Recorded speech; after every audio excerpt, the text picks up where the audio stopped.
हाथ जोड़ विनती करूं, सुनिए कृपा निधान। साधु संगत दीजिए, दया धर्म का दान। दीजिए दया धर्म का दान, दीजिए दया धर्म का दान, दीजिए दया धर्म का दान, दीजिए दया धर्म का दान।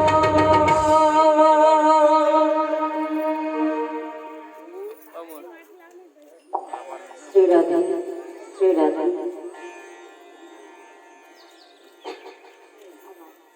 श्री राधा, राधा, श्री राधा। बोलिए राधे कृष्ण भगवान की, श्री भागवत भगवान की। बोले सुखदेव जी महाराज की, श्री वेदव्यास जी महाराज की। बोलिए राघवेंद्र सरकार की, बोलिए श्री वीर बजरंग बली की। बोलिए अपने अपने इष्ट देव भगवान की। बोलिए श्री सद्गुरुदेव जी भगवान की। वरहा पीडं नटवरवपु कर्णयो कर्णिकारं बिभ्रदवास कनककपिशं वैजयन्तीं च मालाम् रंधार वेणुरधर सुदया पूरेण गोपवृंदै वृन्दारण्यं स्वपदरमणं प्राविशद गीतकीर्ते वंशी विभूषित करा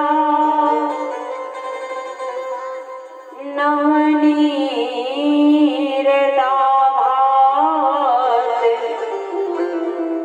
पीतांबरा तरुणबिंब कलाधरोष्ठा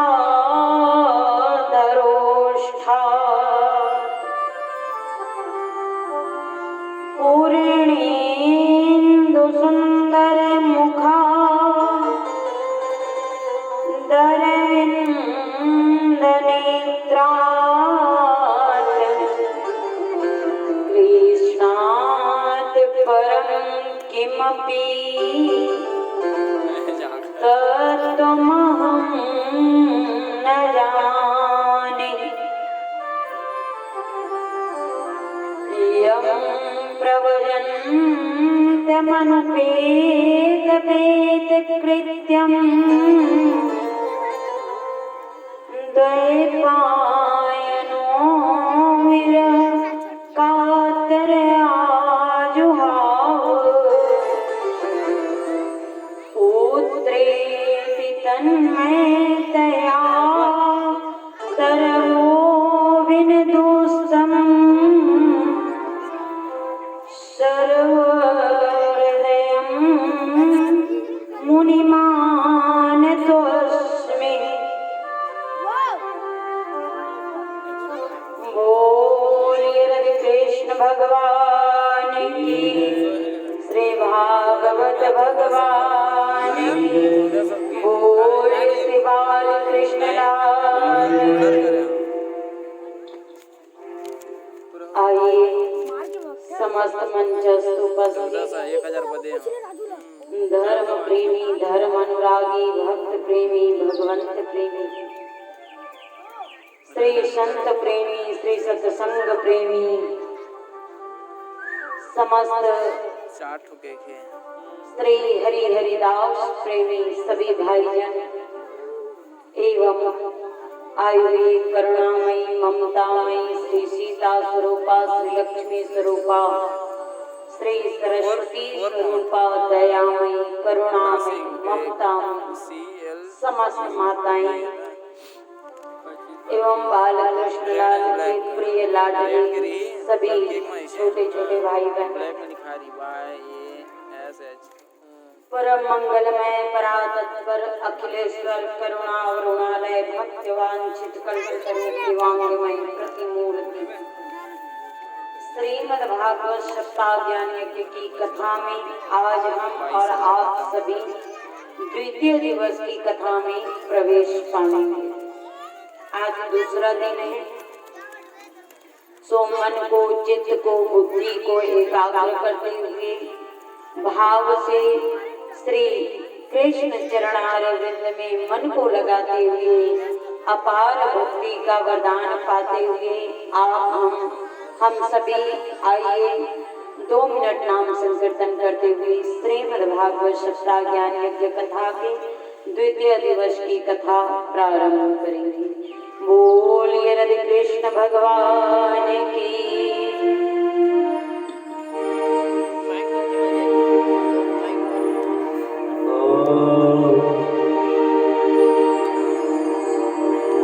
मुरली वाले मोहना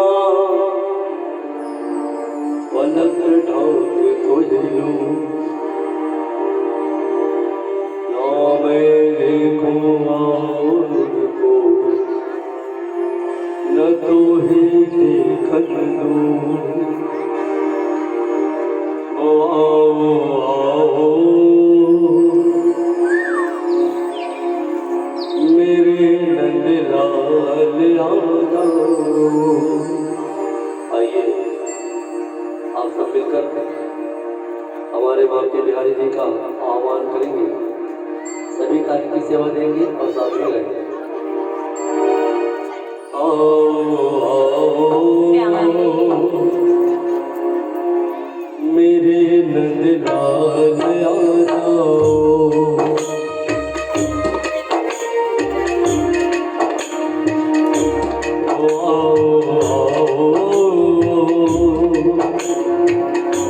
मेरे गोपाल आ जाओ।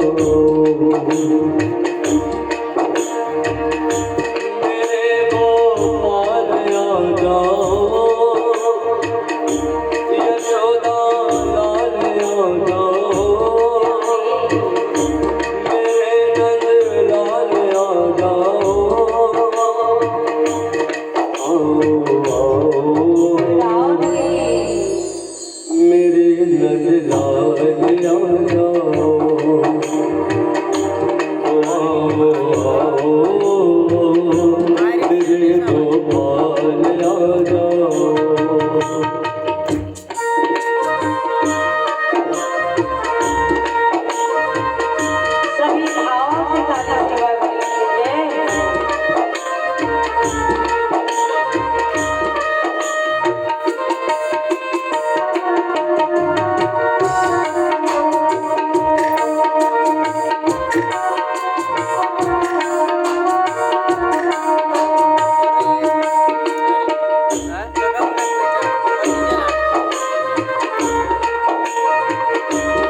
राधा लाल आ जाओ,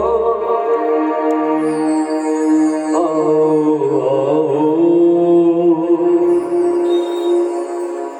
मेरे गोपाल आ जाओ, आओ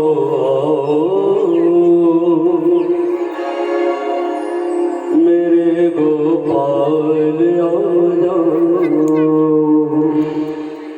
बोलिए राधे कृष्ण भगवान की। श्रीमद् भागवत कथा के अंतर्गत हमने और आपने कल की कथा कहाँ तक श्रवण किया? कल कथा में कहाँ तक थे?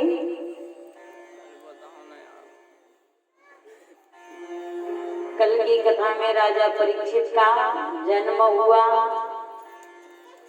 फिर परीक्षित जी की दिग्विजय यात्रा हुई और राजा परीक्षित को 7 दिन में मृत्यु का मरने का श्राप मिला और श्राप मिलने के बाद दिव्य संत आदरणीय श्री सुखदेव जी महाराज गुरु के रूप में आकर व्यास आसन पर आसीन हुए।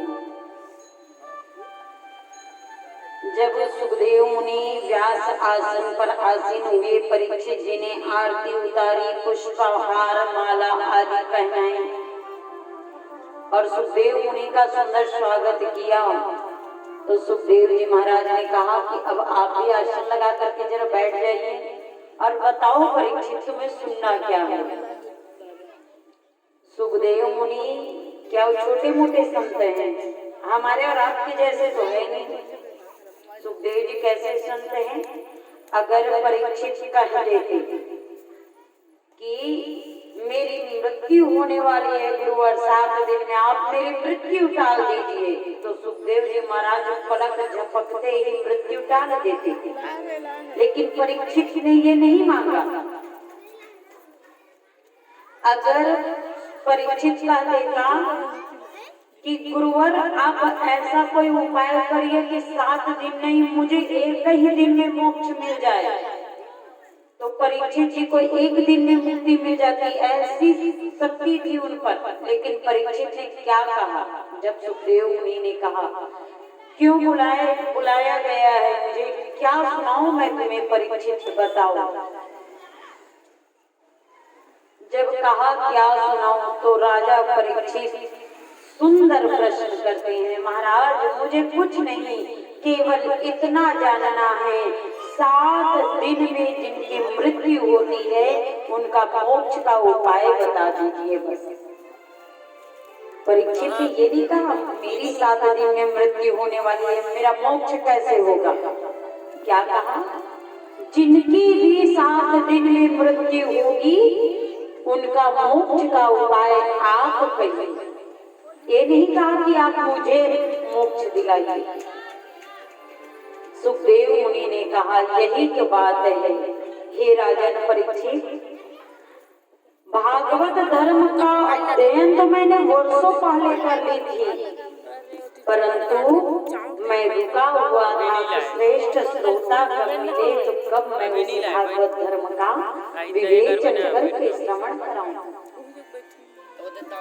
कुछ शुद्धियां हैं प्यारे जो अति आवश्यक है ये भागवत धर्म के अंतर्गत। आत्मशुद्धि, जहाँ आत्मा की शुद्धि नहीं होती ना वहाँ भागवत भाग जाता है, मिलता नहीं, भाग्य में नहीं आता, भाग्य से भाग जाता है। इसलिए भागवत में आत्मशुद्धि आवश्यक है।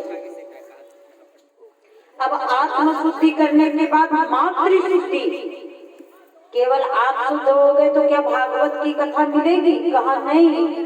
तो बोले आप शुद्ध रहोगे, अपनी आत्मा को शुद्ध करोगे, लेकिन मातृशुद्धि भी आवश्यक है। मातृशुद्धि का अर्थ जिस माता ने आपको जन्म दिया उस माता का कुल श्रेष्ठ होना चाहिए, तब भागवत धर्म का आप श्रवण कर सकते हैं। और पितृशुद्धि, आप शुद्ध हो गए, आपकी माता शुद्ध है, क्या भरोसा पिता शुद्ध है कि नहीं? तो पितृशुद्धि भी आवश्यक है भागवत धर्म में। पिता शुद्धि जरूरी है। जब पितृ शुद्धि होती है तब भागवत धर्म श्रवण करने का सौभाग्य हमें मिल पाता है। आत्म शुद्धि, मातृ शुद्धि, पितृ शुद्धि और गुरु शुद्धि। गुरु क्या किसी के भी मुख से भागवत कथा सुनोगे और फल मिलेगा? ये नहीं। जिसकी वाणी से आपने कथा सुनी या सुनोगे उनका जीवन दिनचर्याएं शुद्ध होनी चाहिए। कोई नशा आदि करने वाला ना हो, कोई मदिरा आदि पान करने वाला ना हो, दृष्टांत कुशल हो। अगर कुछ बातें आपको समझाए तो सीधे हृदय में उतरनी चाहिए। ऐसा वैष्णव हो जो कथा सुना रहा है। गुरु शुद्धि, ये शुद्धियां अति आवश्यक है भागवत में। श्री सुखदेव जी ने कहा, हे राजन, अब तुम्हारी बात मैं क्या करूं? अरे तुम्हारी तो आत्म शुद्धि भी है। कैसे पता चला आत्म शुद्धि है? जब परीक्षित ने स्वयं के लिए प्रश्न नहीं किया प्यारे, प्रश्न क्या किया? 7 दिन में मरने वाले मनुष्यों की मुक्ति कैसे होगी? जब जनता समस्त प्रजाओं के लिए प्रश्न किया, सुखदेव जी समझ गए, जान गए कि आत्म शुद्धि है इसमें। और पितृ शुद्धि, उसकी तो बात ही छोड़ो, पांडु के लाला है। पितृ शुद्धि तो पहले से ही। और कहा मातृ शुद्धि, बोले उत्तरा के गर्भ से जन्म लिया है, मातृ शुद्धि भी है इसमें। उत्तरा के गर्भ में भगवान कभी किसी के गर्भ में जाते नहीं, लेकिन उत्तरा के गर्भ में प्रवेश पाए हैं कि नहीं? और जिनके गर्भ में साक्षात नारायण प्रवेश पाया हो, उनके गर्भ से जन्म लेने वाला परीक्षित, बताइए भला कितना शुद्ध होगा। और गुरु शुद्धि तो आप साक्षात देख ही रहे हैं। जिस सुखदेव जी महाराज 12 वर्ष की आयु में जब भाग रहे थे तो स्त्रियों को उन पर तनिक भी काम की जागृत नहीं हुई देखकर ऐसे सुखदेव मुनि साक्षात शिव स्वरूप आकर बैठे हैं। और है कौन सुखदेव जी? बोले राधा रानी के परम शिष्य। राधा रानी ने सुखदेव जी को बड़ा गोद में बिठा बिठा कर सिखाया है।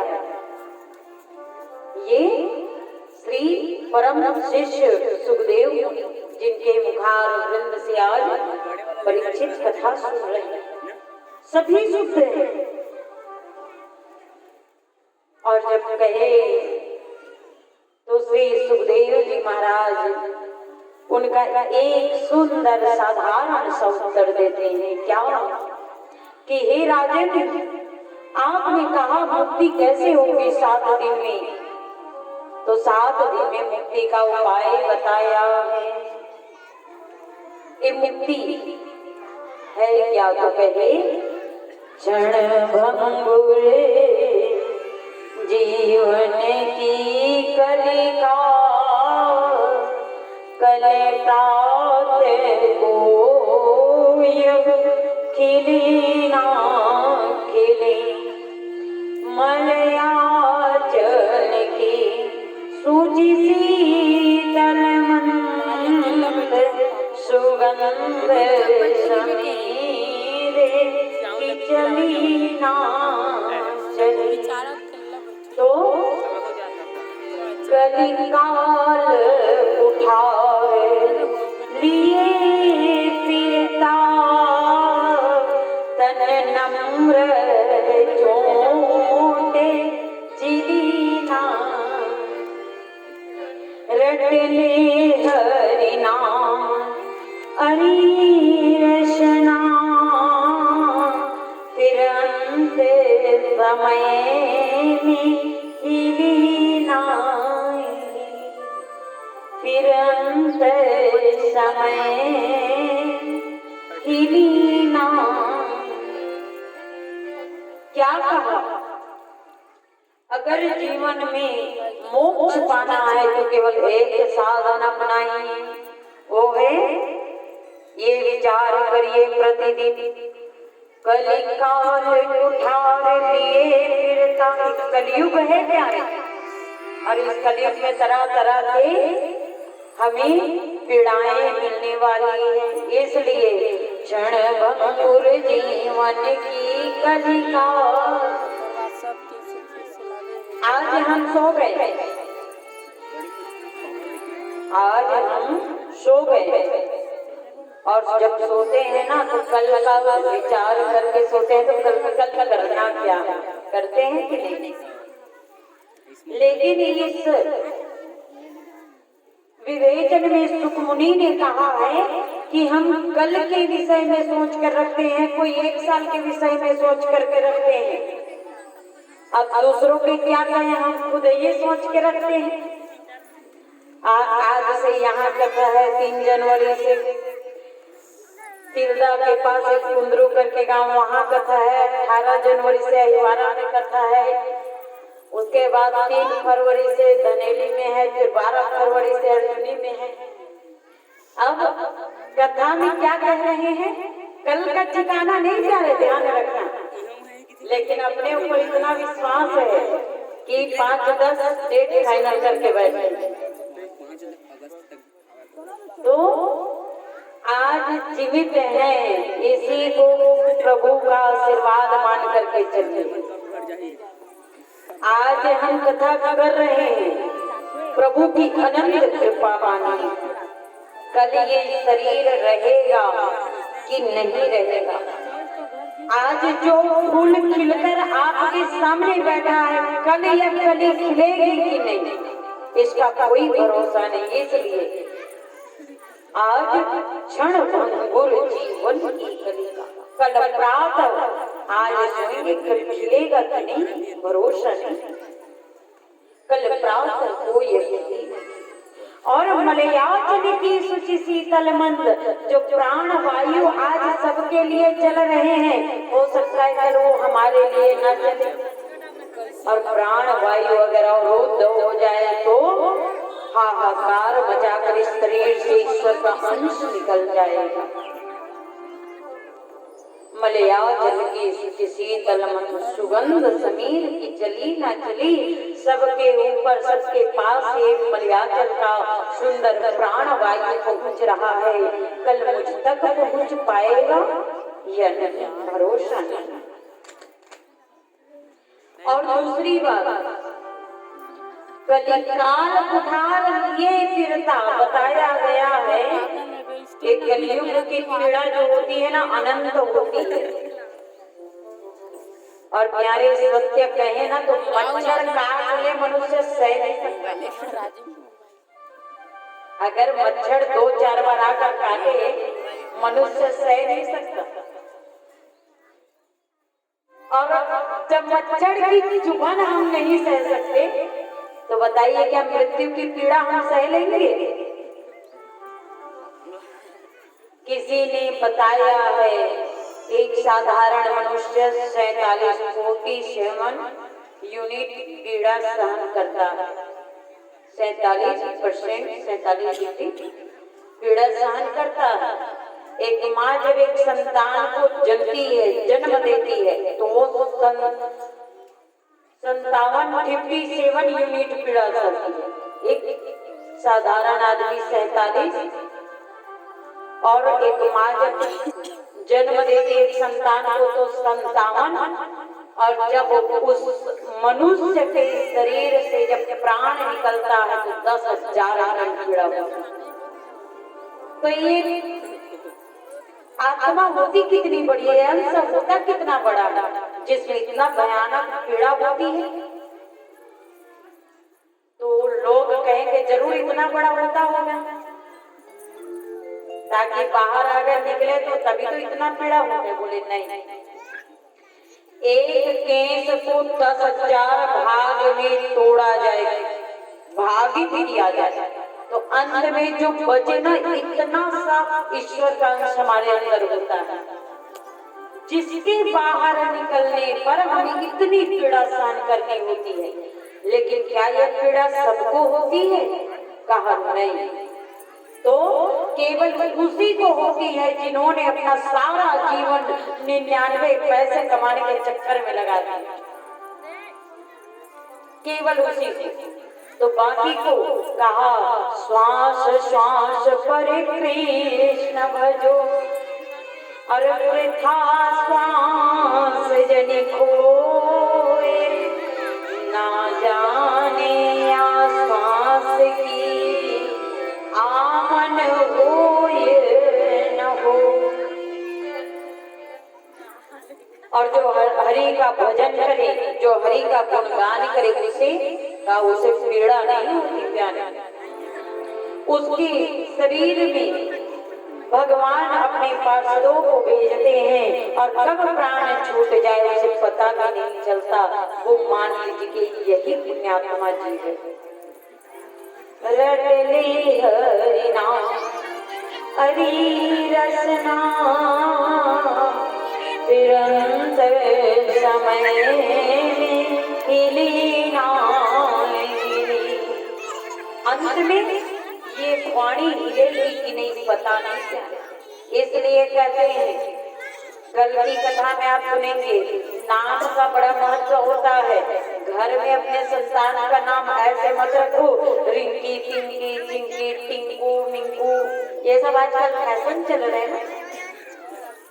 ऐसा नाम मत रखो अपने संतान के, क्योंकि ऐसा नाम आप लेते लेते खुद भी डूबोगे और वो संतान भी अंतिम क्षण में डूब जाएगा। तो नाम कैसा हो, अंतिम क्षण जब व्यक्ति मरने वाला होता है ना, सबसे ज्यादा उसे अपने बेटा और बेटी की नाम याद आता है। सबसे अधिक कोई बेटा को याद करेगा, कोई बेटी को, तो अपने संतान के नाम नारायण के नाम से जोड़कर रखें, ताकि आप बेटा का नाम लेते लेते लेते लेते आप जब प्राण छूटे, ये प्राण पखेरु जब उड़े, उस समय केवल आप क्या गाओ, श्री कृष्ण गोविंद हरे मुरारी नाथ नारायण वासुदेव। इसलिए तो कहा है किसी ने बड़ा सुंदर कि सीताराम सीताराम सीताराम कहिए, जाहि विधि राखी राम ताहि विधि, मुख में हो राम नाम राम सेवा, तू अकेला नाही प्यारे राम तेरे साथ में। और विधि का विधान जान हानि लाभ सही, विधि का विधान जान हानि लाभ सही। सीताराम सीताराम सीताराम केवल एक ही विवेचन करिए, एक ही गुणगान करिए, मानो पूरी दुनिया के देवताओं को इष्ट एक रखो, और इष्ट ऐसा हो कि खाते पीते सोते जागते उठते बैठते हर क्षण हर समय हर पल आपका नाम अपने इष्ट का ही गुणगान करता रहता, ये कहा। और जब ये श्री सुखदेव मुनि ने कहा ना, तृतीय स्कंद के तीसरे अध्याय में राजा परीक्षित से कहते हैं, परीक्षित हो गई मेरी कथा संपूर्ण, मैं चलूं? अब जैसे ही परीक्षित से कहा मेरी कथा पूर्ण भाई मैं चलूं, श्री परीक्षित जी ने कहा महाराज मुझे 7 दिन की कथा विस्तार पूर्वक श्रवण कराइए, मैं पूर्ण कथा श्रवण करना चाहता हूँ। 7 दिन की कथा श्री सुखदेव मुनि ने अब प्रारंभ किया, और जब प्रारंभ किया ना तो पहले आसन जीतने का नियम बताया।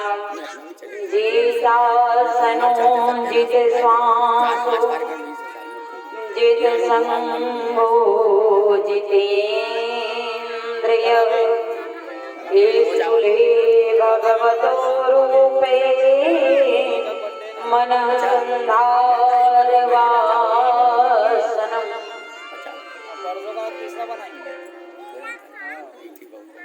जीत आसन, पहले आसन को जीतो। एक आसन पर 2 घंटे, आधा घंटा, 1 घंटा, 4 घंटा, 6 घंटा बैठने का नियम बनाओ। एक आसन पर आप करीब अगर खाली पीली घर में है तो 10 घंटे बैठने के नियम बनाओ। एक आसन पर बैठे, आसन बदलना नहीं है क्या? कथा में आसन का भी खूब महत्व है। आप आसन को अगर एक करके बैठेंगे ना तो आसन को जीतोगे, और जब आसन को जीतोगे ना तो श्वासों को जीतोगे, तब संगों को जीतोगे, तब इंद्रियों से छूटोगे। जीतासनो जीत श्वासो। 3 घंटा एक आसन पर बैठ लिए और 3 घंटे एक आसन पर बैठने के बाद खाली पीली बैठे बैठे करोगे क्या? खाली 2 घंटे बैठे हो तो बैठे बैठे करोगे क्या? चुगली करते हैं, उनका क्या होता है बताऊं? चुगली करते रहो, चारी करते रहो, पाप की मटकी को सुंदर सजाते रहो। और जब छूटेगा ना तब मत कहना कन्हैया से कौन से पाप का दंड है भगवान। तो एक चुगली नहीं करनी है। 2 घंटे आसन को जीत कर एक आसन पर अगर बैठ लिए तो करना क्या है? श्री राम संकीर्तन करना है, हरि के भजन करना है, और आप अपने इष्ट देव का भजन जब करते रहोगे तो श्वास को जीतोगे। और जीत श्वासों को जीतोगे भजन करके।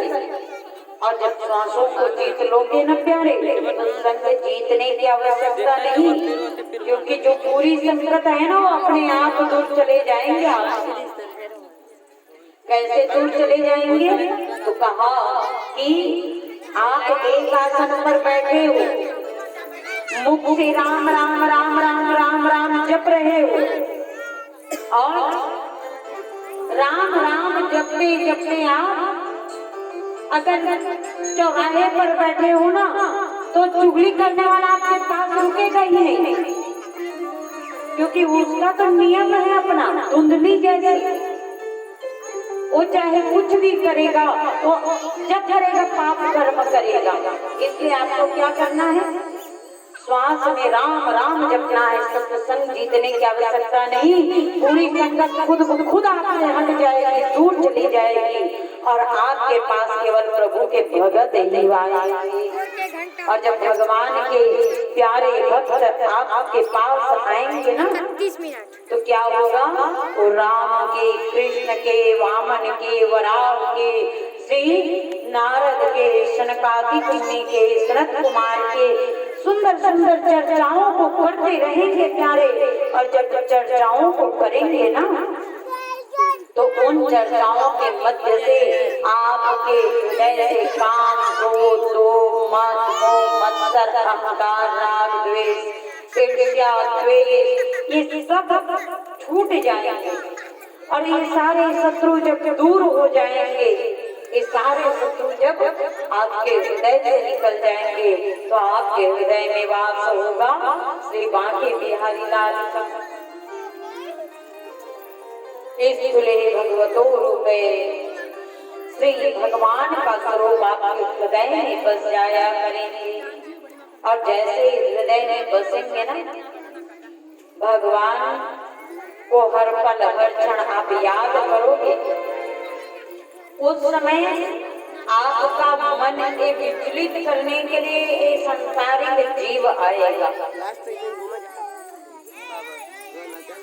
तो विचलित ना हो, इसके लिए जब भी आप सुबह उठो ना अपने हस्त रेखा का दर्शन किया। जब जब सुबह उठो हस्त रेखा का दर्शन किया। और जब दर्शन करोगे ना तो एक मंत्र है, कराग्रे वसते लक्ष्मी, कर मध्य सरस्वती, कर मूले तो रमा प्रभाते कर दर्शन।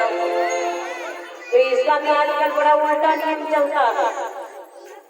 लोग कहते हैं कराग्रे वस्ते लक्ष्मी, हे माता लक्ष्मी इतना धन देना, इतना धन देना, साईं इतना दीजिए कि आगे साईं इतना दीजिए बैंक मेरा भर जाए और मैं भी भूखा ना रहूं, ये साधु नगर में आए। यही है ना? गलत बोल क्या? कम पड़ी मैं थोड़ा भूल जाती हूँ। अच्छा सीधा करते हैं ना, साईं इतना दीजिए जामे कुटुंब समाए और मैं भी भूखा ना रहूं, साधु न भूखा जाए। ये सही। तो पहले के जमाने में लोग यही मांगा करते थे। क्या मांगा करते थे? भगवान इतना संपत्ति मत देना कि घमंड आ जाए, भगवान इतना धन मत देना कि अभिमान आ जाए, बस इतना देना कन्हैया देना है तो कि मेरा भी पेट भर जाए और मेरे घर में आने वाला ब्राह्मण विप्र संत महात्मा कोई भूखा उसका भी पेट में भर सकूं, बस इतना देना। कर आग्रे वस्ते और कर मध्य सरस्वती। आजकल लोग कहते हैं कि कंपटीशन का जमाना है और कॉपी हाथ में रखेंगे और क्या कहते हैं, हे भगवान मेरा अगल बगल वाला फैल हो जाए, मैं पास हो जाऊं। और रट लगा यही बैठा है, पुस्तक हाथ में है, पुस्तक तो नहीं पढ़ता। पहले क्या करता है, हे भगवान मेरा अगल बगल वाला फैल मैं पास हो जाऊं, हे भगवान मेरा अगल बगल वाला फैल मैं पास हो जाऊं, बार बार रट लगाया। और पहले हमारे बुजुर्ग जन किया करते थे, हे प्रभु ज्ञान भी इतना मत देना, कितना कि उस ज्ञान के अभिमान, उस ज्ञान के मद में हम चूर हो जाएं। तो क्या करना, तो भगवान से बस एक ही प्रार्थना कर लेना, इतनी शक्ति हमें देना दाता, मन का विश्वास कमजोर होना, हम चले के रास्ते पे हमसे भूल कर भी कोई भूल हो। हमारे बुजुर्ग जब यही मांगा करते थे, ना तो मुझे अनपढ़ बनाना और ना तो मेरे आस पास अड़ोसी पड़ोसी जो हैं उनको अशिक्षित रखना प्रभु। और ऐसा ही होता था। मैं तो कहती हूँ, लोग कहते हैं ना हम कॉलेज कर लिए, हम 12वीं पढ़ लिए, हम इतना कर लिए, हम उतना कर लिए। आज से 10 साल 100 साल 50 साल पहले प्यारे जो अनपढ़ था वही शिक्षित था। जैसे जैसे लोग पढ़ते गए अशिक्षित होते गए। अब ये कैसे? जब लोग अनपढ़ थे तो माता पिता की मर्जी से शादी करते थे, कोई अपना जात नहीं बिगाड़ता था। बिगाड़ता था क्या? नहीं। तो शिक्षित होते कि हम हैं। जब आज से 50 साल पहले लोग स्कूल नहीं जाते थे, लेकिन 50 लोग एक घर में एक साथ रहते थे। और आज 4 लोग एक साथ नहीं रह सकते, माता पिता को अलग भोजन बनाना पड़ता है, बेटा बहू को अलग। शिक्षित हम है कि वो है शिक्षित?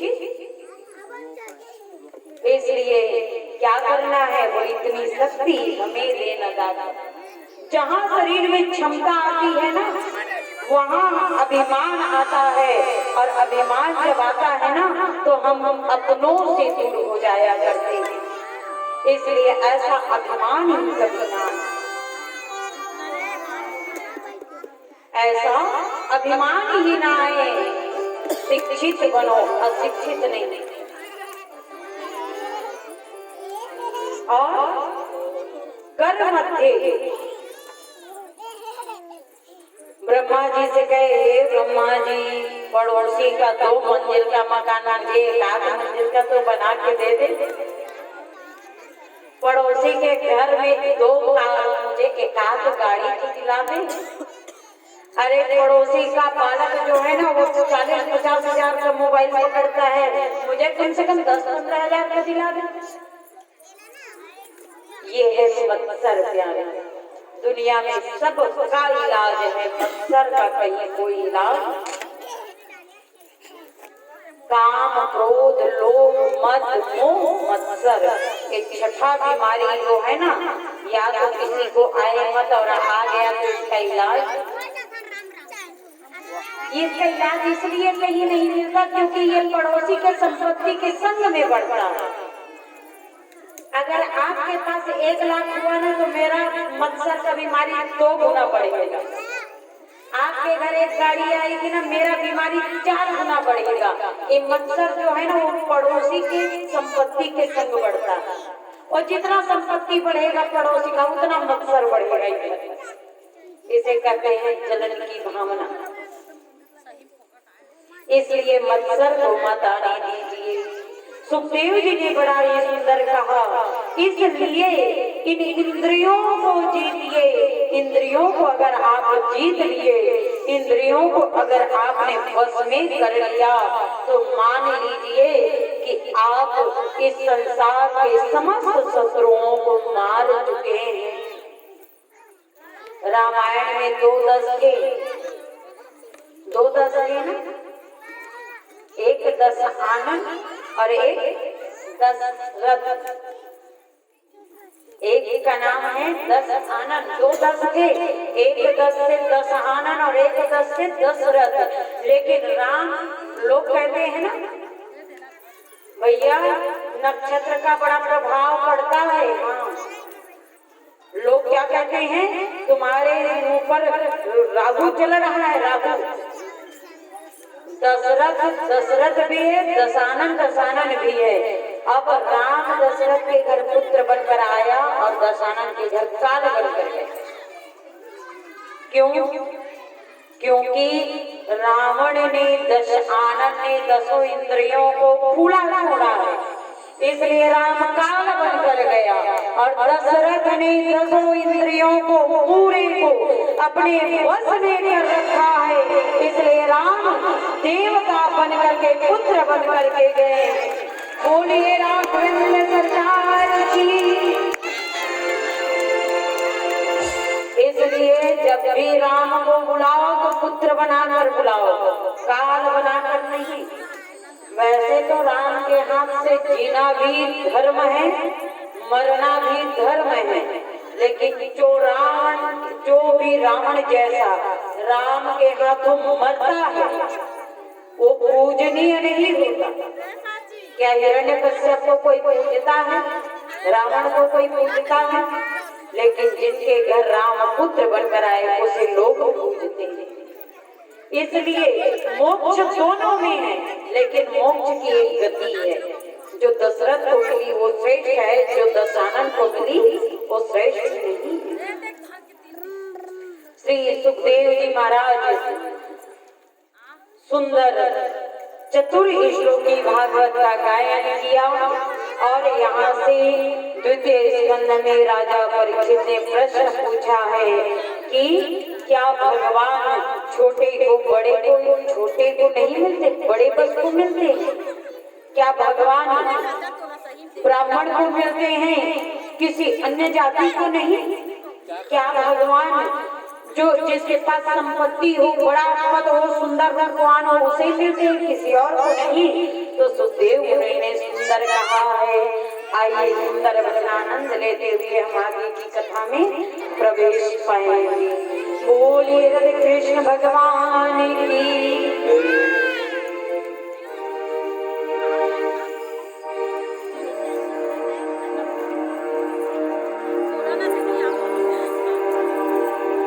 मानुष तन अनमोल है, मिले न दूजी बार। पक्का फल जो गिर पड़ा,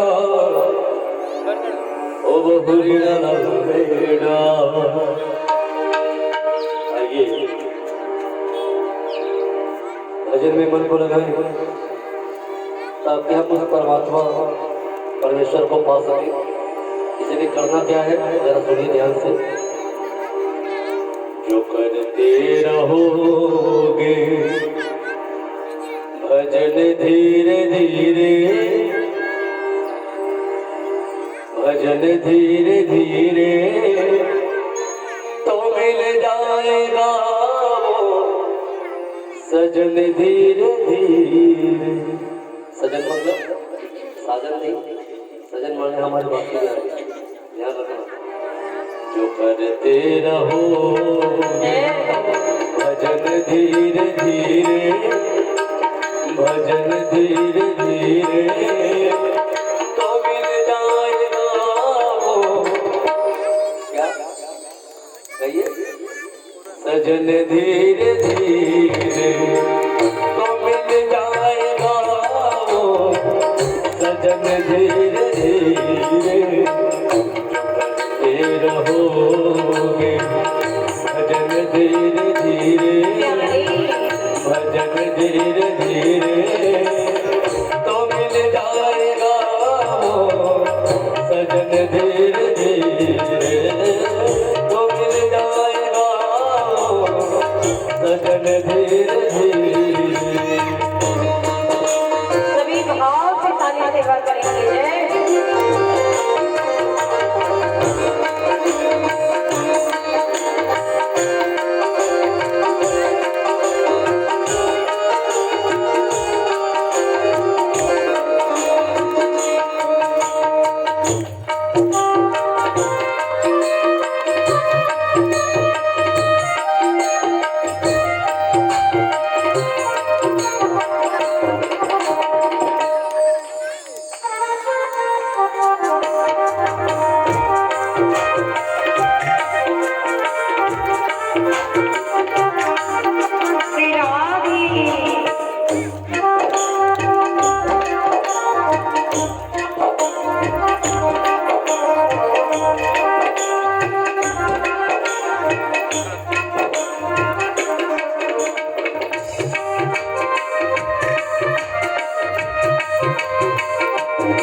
मुश्किल नहीं है। देखिए ये दुनिया में ऐसा कोई काम नहीं है जिसे इंसान नहीं कर सकता, सब कुछ कर लेता है, लेकिन क्या करना है उसके लिए, जरा सुनिए। ओ जो करते रहोगे ऐसे नहीं, दोनों हाथ ऊपर कर, सभी भाव यतन मन प्रयास, जो करते रहोगे यतन धीरे धीरे, तो मिल जाएगा वो सजन धीरे धीरे, तो मिल जाएगा वो सजन धीरे धीरे।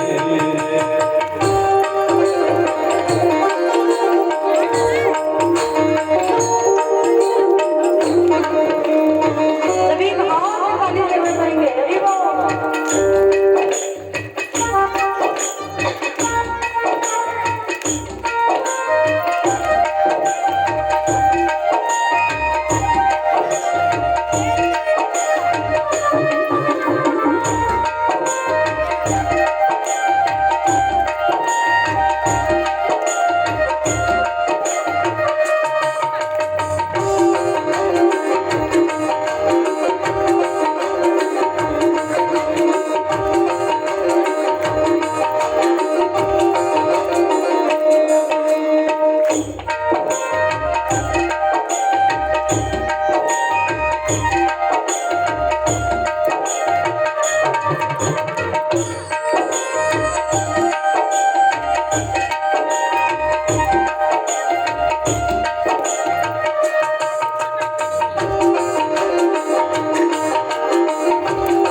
दिल में तमन्ना।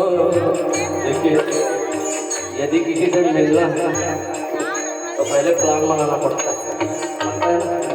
और जब भगवान से मिलना है तो प्लान बनाना नहीं पड़ेगा। तो क्या कर रहे हैं? अगर प्रभु से दिल में तमन्ना, अगर प्रभु से दिल में तमन्ना, दिल में तमन्ना। और योजना ये है क्या? करो शुद्ध अंतः करण धीरे धीरे, करण धीरे धीरे, तो मिल जाएगा वो सजन धीरे धीरे, तो मिल जाएगा वो सजन धीरे धीरे। जो करते रहोगे जो करते रहोगे भजन धीरे धीरे, भजन धीरे धीरे, तो मिल जाएगा भजन धीरे धीरे, तो मिल जाएगा भजन धीरे धीरे। जो करते रहोगे, जो करते रहोगे भजन धीरे धीरे, भजन धीरे धीरे, तो मिल जाएगा भजन धीरे धीरे, तो मिल जाएगा भजन धीरे धीरे, तो मिल जाएगा भजन धीरे धीरे। जो करते रहोगे भजन धीरे धीरे, तो मिल जाएगा और बोलिए सजन धीरे धीरे। बोलिए बाबा बिहारी लाल की।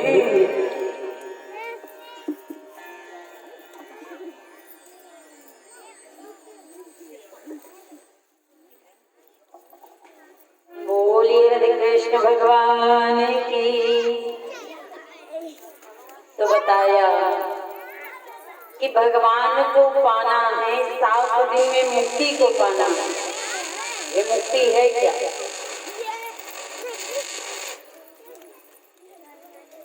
भगवान का नाम स्मरण करना, श्वास श्वास पर कृष्ण भजो वृथा श्वास जनि कोय, और ना जाने या श्वास की आवन होय न होय।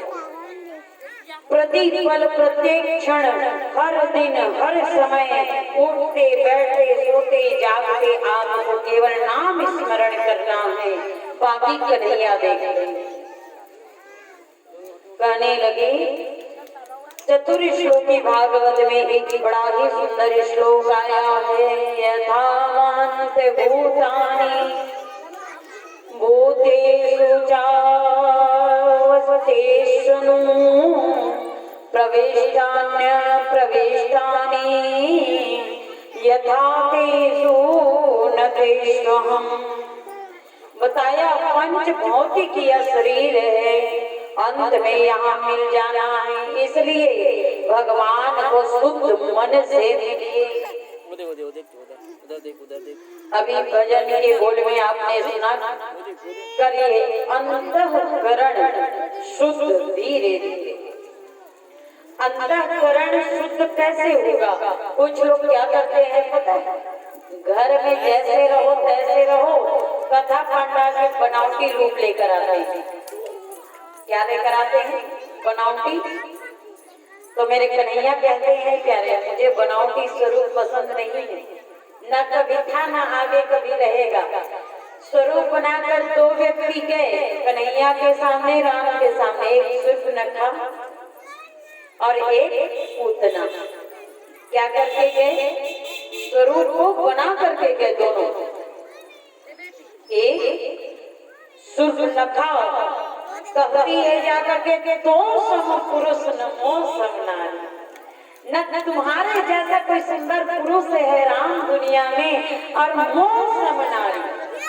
और अगर आपको कोई कह दे तो मैं अगर यहाँ से कह दूं पीछे देखो कितनी सुंदर वो लड़की जो बैठी है, तो सब एक बात अभी भले ही नहीं देख रहे हो, लेकिन अगर बाहर ये बात उठे ना पक्का पलट कर देखोगे सही में कितना सुंदर है।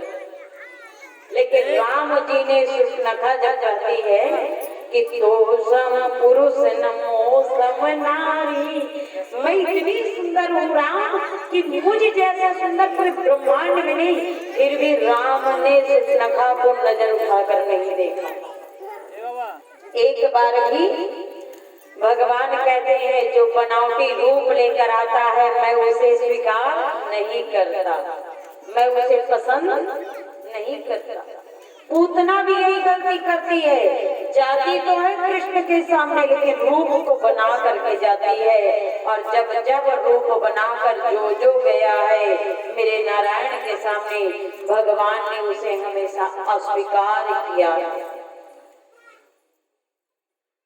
कई लोग ऐसे होते हैं यहाँ आकर बड़ी भाव से एकदम भक्त टाइप कथा सुनेंगे, एकदम ध्यान से वक्त भी खा जाते हैं। अरे बाप रे, यही कलयुग को तारने वाले यही भक्त है।